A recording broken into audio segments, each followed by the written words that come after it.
Alright guys, when we last left off, I had just gotten the engine running in the frame, but I hadn't started the process of getting the body onto the frame. So let's jump right into getting that ready.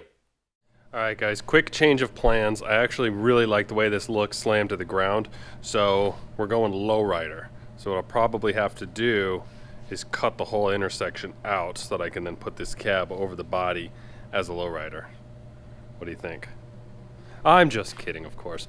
I'm going to be attacking the body right now. I want to get this sucker all polished up before I go ahead and install it on the vehicle. That way, if I have any little bits of splatter, well, when I have little bits of splatter from the polish, it's not going to end up all over this frame, which would be really annoying. So I've got it slammed to the ground so I can hop up on the top, give it a nice polishing, although nobody's ever going to see it except for maybe Martin, my buddy, because he's like 6'8". Otherwise, this is just going to be way too tall. But I'll get the top polished up, then I'll lift it up slowly, and then I'll just start polishing down the sides. I've got all the little bits removed, like the windshield wipers. I've got the antenna bezel removed so that I can get a little bit closer to it. I'm going to tape all of this rubber because when you get the polish on the rubber, it can be really hard to get it clean. For the rubber, I'm going to use, I think it's made by Mothers. It's called Back to Black. It's actually a really good compound. Turtle Wax also makes black rubber compound, so going to be one or the other of those. I'm not going to film the whole polishing process because I feel like I've already kind of showed you guys too much, but I'll just give you a little walk around here, and that way you guys can see kind of what it looks like. Of course, you remember this area has already been polished up. This is what it's like now, and then I'll polish it all up and then I'll show you again. So here we go. 1, 2, 3, boom. Alright, here's how it's looking now. I used Back to Black. I ended up using, which brand did I use? The Turtle Wax one. It was a little bit better than the Mothers on that little sample that I tried. Let me get the little light on here. It shined right up. Boy, this corner right in here, boy, that was the nicest spot. I wish the whole thing would have came out like that. You can see the roof is much better. You know, there's still imperfections, but that's kind of the nature of this. We're not trying to hide everything. We're just trying to make it look like it's the best version of itself. Alright, well there you go. Time to get this up and then drop it on the frame here. Before I do that, because I've tested the oil pressure good, I'm going to go ahead and put in the electronic sensor right there so that I can hook that up to the factory gauges. And then what else? Oh, brake line. Brake line is not hooked up. That's going to be the rear line. I didn't do that yet because I need to make it from scratch and I need to mount it to the new proportioning valve that's on the top instead of right there where it used to be. So I'll probably hook that up, run it, and then I'll leave it coiled here so that I can drop the body on, and then I can figure out exactly how it's going to connect. Otherwise, I think we're good to go. Let's get to it.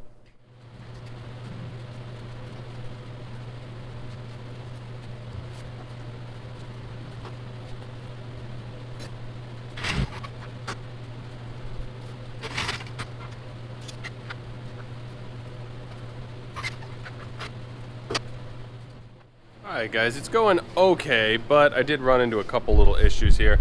You see the shifter is going to be awfully close to these fuel lines, and that's not a big deal because it is rigid, so it would stay, you know, finger width apart or whatever. But I also don't love, I don't know if you can tell, but right up in there, the fuel line is just really close to this edge on the body.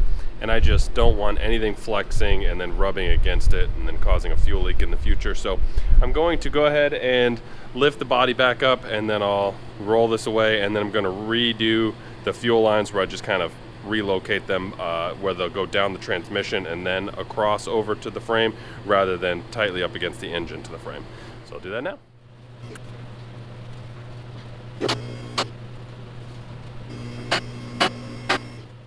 Alright guys, here's how it's looking. Now this is actually how it's gonna sit. These are not attached to the body anymore. The body is fully on the frame. This thing is enormous. It's just about on it.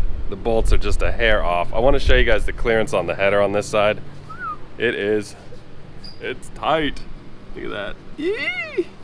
It's real tight. But this thing is just a behemoth. Now when I got it, I don't know if I knew exactly how tall it was going to be because the owner, Floyd, he was picking up the tires and the suspension kit, and so I don't know if I didn't ask him or if I just didn't think about it, but this thing's just huge. All right, so I'm gonna get this lowered the rest of the way, and then I'll roll it forward so I can start putting it all together. Guys, what we've got here are all of the brake fittings. Now, if you're going to end up making new brake lines, it's not a bad idea to cut the old brake lines and then remove these fittings. That way you can just buy a roll, in this case of the 3/16 nickel copper lines, and then you can just throw these, reuse these fittings rather. So I'm gonna throw them on the old wire wheel here, clean them up a little bit, and then I'll put them in my container for later. So these are new ones over here, and then these are the ones that I just cleaned up. They came out pretty nice. You just never know when you're gonna need one. All right, let's finish up this brake system.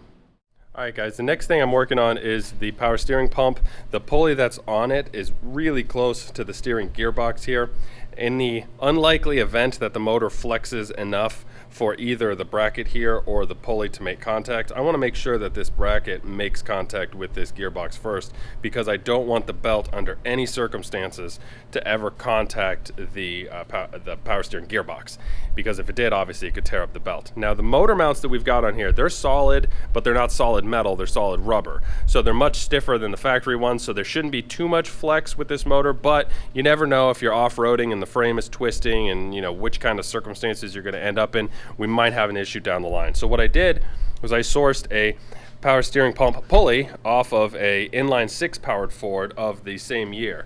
Now the 460, I'm not sure why it has a larger diameter, but it does. So the next step is going to be to pull this one off, put this one on, and then I'm going to measure the difference right there, and hopefully the bracket under extreme circumstances would make light contact with that before the pulley, and then we'll be good to go. I will put probably some type of a rubber bushing or stopper there so that it's not going to ever be metal on metal contact. I don't anticipate it touching, but this is just a preventive measure.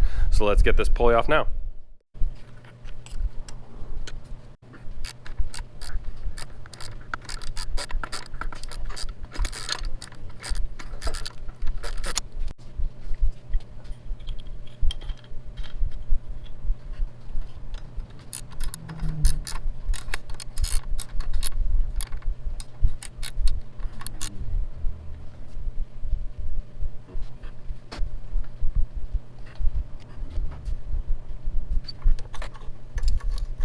Alright guys, I'm getting ready to calibrate the speedometer. This is the old Speedo gear. It was a 20 tooth. I went to an online calculator and found out that the closest I could get to was a 16 tooth. I think a 15 tooth would have been just a hair closer, and that was after inputting that it has 411 gears and it's rolling on 37-inch tires, but the tires are actually like 36.5 diameter, so it kind of ends up being in between a 15 and a 16 tooth, and they don't make a 15. At least it's not a common one for this. So I'm gonna go ahead and throw this in. It's real simple. You just throw it on the end of the cable, and then there's a little clip that slides on right here. Guys, I got Martin plugging away on polishing up this grill over here. Let's sneak up on him.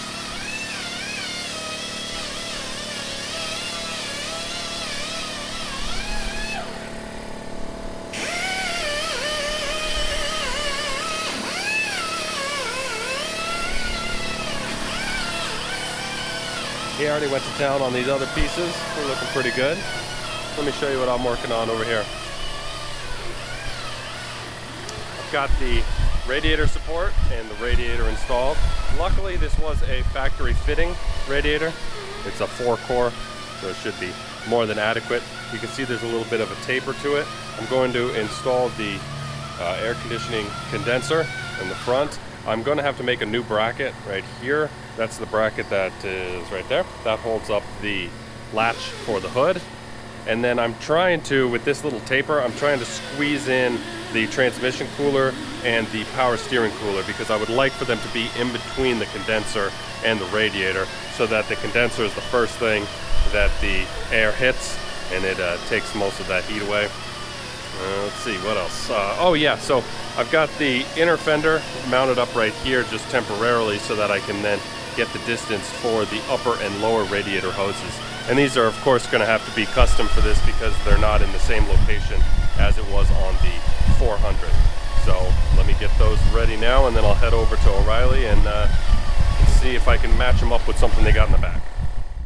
Now if you guys work on modern vehicles, you'll know that the water outlet or thermostat housing is usually made with a groove in it, and then they put like a rubber O-ring so that when you tighten it down, it kind of squishes that O-ring and seals it up. And the reason is, these old gaskets, these old style gaskets, these are just garbage. I had the system filled up with water, and I was pressure testing it. Here's my little pressure tester dealy whopper, and it just started weeping out. And I took the thermostat housing off, and you could see that it was just saturated with water, and it was just kind of squirting its way on out. It only held about 4 psi before it started to leak. What a terrible, terrible design. So I actually ordered up a different water outlet because I needed one that had a sensor port built in, a 3/8 NPT fitting, and so if that one comes with the same stupid style, I'll end up using RTV instead of this because it's just useless. But that's why almost every new vehicle has that built-in groove with an O-ring. All right, moving on with this vehicle here, the next step for me is going to be making the custom lines for the AC system. It's complete on the inside. I've got the heater lines all good to go, but now I've got to use the little block that screws into the back of the compressor here, and then I have to run the lines. Now it's going to be, let's see, I believe, let me see if I get this right. The suction line is going to be the large one that goes to the compressor here, and then we're going to have the high pressure, which is much smaller, that's going to go to the condenser in the front, and then the condenser is going to go to the 8 AN fitting, which I think runs to a dryer on the side and then into the vehicle. I might have that configuration a little bit off, but I'll figure it out along the way, and let's get going. Alright guys, I've got the power steering cooler hooked up as well as the external transmission cooler. Now this transmission cooler is going to be the secondary cooler. The first cooler that it runs to is going to be the internal one that runs on the bottom of the radiator there. And the purpose of putting this one secondary to that is because although it's at the bottom where the coolant is at its coolest, it's still going to be probably 160 degrees maybe when it exits the radiator and goes into the engine here. So you're going to be going from around maybe 210 degrees. It's going to be cooled down with a cool fluid at around maybe 160, and then it goes up to the external cooler where hopefully it'll drop down to 120 or so, and then send it back to the transmission. So the next step is going to be the air conditioning condenser, and if you notice, it's on one side it has the 6 AN fitting and an 8 AN fitting. Those fittings are going to end up on this side over here. I've moved this bolt for the radiator up so that I can get the bracket in here. And then I'm going to have to cut into the radiator support, both at the top and the bottom, so that I can then get the fittings out. So that's the next, well, get the fittings in rather, so that I can then hook them up to the compressor. So that's what I'll do next, and I'll show you guys when it's done. Well, golly, this thing sure is starting to look like a truck. I've got the passenger side in most of the way. Right now I'm bolting on the driver's side. What I wanted to show you, when I'm putting back together a vehicle, so I'm using the original parts, something that was together, and when it was together it looked good, meaning that it wasn't wonkadoo, the fenders weren't misaligned or anything like that. I always look for the little ring that the washers put in, because there's a decent amount of adjustability on a lot of the front end components, and if you see right where the washer mark is, there's a good part here that I think I can show you pretty good. This piece actually goes up here on top, but you see clear as day exactly where those washers were located, and that helps you kind of align things.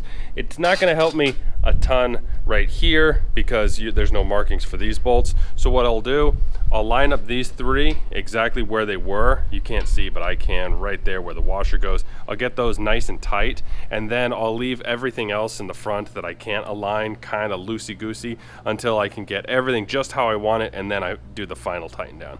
So I just wanted to show you guys that before I put this thing all together, but it is starting to look like a truck. I'm really happy with how the hoses all came out. They're really nice. The only one that I haven't hooked up, you see that one that's left, that one goes down here. And the reason I haven't made that custom line yet is because there's an accumulator dryer that needs to go somewhere, and because that mounts to the fender, I wanted to wait until the fender was in. So I'll do that, I'll mount that, and then I've got two to make. One to the accumulator and then from the accumulator. But slowly but surely, we're getting there. All right, back to work. Guys, I'm getting ready to put this front end together, and if you notice, I've got a little bit of a clearance issue. So I thought that this might be the case. Honestly, this is a lot less than I was expecting. What I was thinking was that I was probably going to have to eliminate this entire portion here, and I was going to do probably like square tubing down here. But because this is so close, I'm just going to cut out the section that is currently taped up in blue. Alright guys, I've got the dryer installed here. I was able to use a nice little bracket that allowed me to use the 90-degree fittings that it came with and kind of keep it nice and clean looking. I went ahead and crimped these hoses, hooked everything up, and then right now you can see this blue line. I've got my vacuum pump hooked up to it. Now it is currently under vacuum right here, you can see. And you're supposed to keep these hooked up for 45 minutes. So for 45 minutes, this little guy is just going to keep sucking and sucking and sucking. And occasionally you'll see little bits of smoke coming out of the line here, and that's water vapor that's trapped in the system. Now the dryer over there, that's full of desiccant, so that as the refrigerant runs through, any moisture that ends up in that line gets attracted to the desiccant and is retained in there so that you don't have any moisture in the system. So even if you notice here, I'll go ahead and close the valve, and you see I'm able to stay under vacuum, and it'll hold it like this for a while. So you think, okay, well, it's holding vacuum, you're not going to get any more vacuum, why do you keep it running? Well, you'll hear a pitch change when I open it up. You hear the tone changes a little bit. So it's going to continue to just try and suck every little bit of moisture out of that desiccant for the next 45 minutes. So that's the plan. I'll let you guys know in 45 minutes. I'll seal it up in 45 minutes rather, and then I'll let you guys know if it holds pressure. Well, vacuum. Alright guys, if you remember, this truck was originally equipped with factory air conditioning. This is the control unit that it used to have. I'm not going to be using that, of course, with the vintage air kit. This is what the replacement looks like. It's a plastic housing. Actually, I got it over here. This is what you can install on a vehicle that never had air conditioning. You would mount it, you know, somewhere like that, and it would just kind of be under everything. Now, because this had the factory air conditioning, that gives us the opportunity to make something that looks a little bit better. So what I did was I took a piece of aluminum, I cut it up, and then I used my bender to bend it, and then I marked out where these little knobs are going to go. So next step is going to be painting this, and then I'll install the knobs, and then these knobs just plug right into the system, and we'll be good to go. Now, when I was ordering up the builder kit for the Gen 4 kit for this F-Series, I was talking to Vintage Air, and they told me that although they don't currently have a 73 to 79 F-Series and Broncos SureFit kit, they are in the works, and they think it could be out in a matter of just a couple of months. So if you don't want to make the contraption that I'm making, or you're unable to with the bender and whatnot, if you wait just a little while, you should have these out. If you're watching this video more than a month or two after it's out, it's probably already available, so you can check the Vintage Air website for that. Guys, this thing was dirty. I don't know how many buckets of grime my wife went through, but it was a lot. You can see there I'm scraping off all the old insulation off the roof. The reason I did that was just because we're in Arizona, and so I wanted to have better insulation up there. So I went with, I forget the name of it. I got it on Amazon. I'll put a link in the description. But after I did the roof, I realized I never did the speaker cutout for the driver's side. So I'm doing that here. And then I went ahead and did that same insulation all the way on the floor. Alright guys, that's it for this episode. It's getting really, really close. I don't know if it seems like it to you, but really what's left is mostly just cosmetic and interior work. The next video for this build series is going to be out in 2 weeks. In the meantime, I wanted to let you guys know my son started his own YouTube channel a couple months back. The only video we've got up so far is a Lego video that we made together, but I think it's pretty awesome. But we will have some more videos coming up of little adventures we're having around here, like we're doing some metal detecting in the yard and stuff like that. So for those of you who have kids, it's going to be geared towards, he's 5, it's going to be geared towards kids in that range. You can check it out. It's called Teddy's Big Adventures, and I'll have a link in the description. And I'll leave you guys with a clip from our little Lego movie that I thought was pretty awesome. So have a good one. Take care, guys. Bling, bling. Hello? Hi, Daddy. It's Mama. Hi, Mama. I can't talk right now. I'm working on Mars. Oh, I know. I'm just making sure we still go to the zoo tomorrow. I'll be there.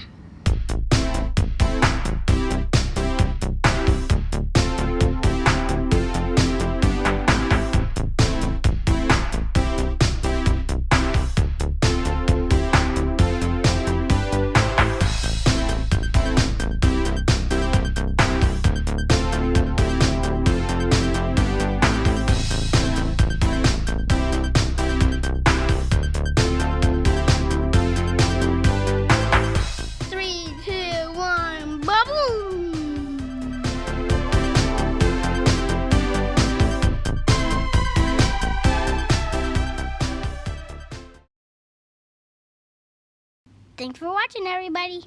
Bye-bye.